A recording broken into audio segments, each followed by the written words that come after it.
In the beginning, the earth was a formless void filled with darkness. Darkness covered the entire earth.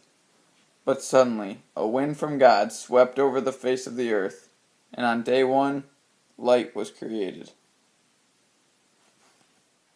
God said, "Let there be a dome in the midst of the waters, and let it separate the waters from the waters." So God made a dome, and separated the waters that were under the dome from the waters that were above the dome. And so, on the second day, God created the sky. God made the waters under the sky be gathered together into one place and called it seas. Then God put forward vegetation and plants yielding seeds and fruit trees. And on the third day, God created the earth. God created day and night by making two great lights in the dome of the sky to give light, the greater light to rule the day, and the lesser light to rule the night and the stars. Hence, on day 4, God created the calendar. God brought forward living creatures of every kind, cattle and creeping things, wild animals of the earth of every kind. On day 6, God created humankind in his image. On day 7, God rested from all the work he had done. On day 5, 6, and 7, God created life. The Pharaoh was the most powerful person in Egypt. Lord of the two lands and high priest of every temple were two titles that the pharaohs hold.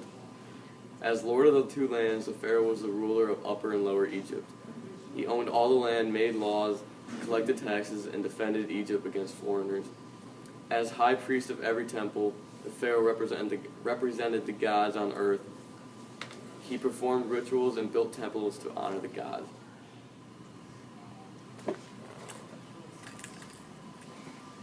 Pharaoh Wester has a daily ritual of worshiping each and every god.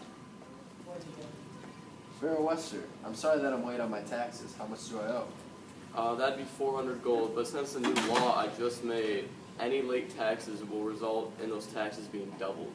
But that's 800. That's all I have. You need to give it up. How's the situation on the front lines going? They're all up to date. We got soldiers on them all day. Egypt is safe. Thank you. The ancient Egyptians buried the dead directly into the ground. This would naturally preserve the bodies if they were buried in a nice, dry, sandy place. After this, the Egyptians advanced into mud brick tombs called mustabas.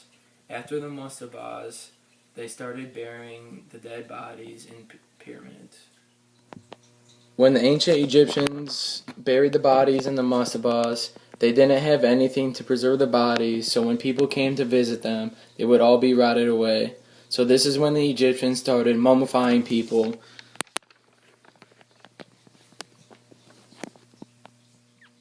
The Egyptians would then place these bodies in pyramids or tombs, and they'd also place food for the bodies. Mummy Chad's favorite food was Chipotle and Taco Bell, so in his pyramid, I placed him a big old burrito and the Crunchwrap Supreme.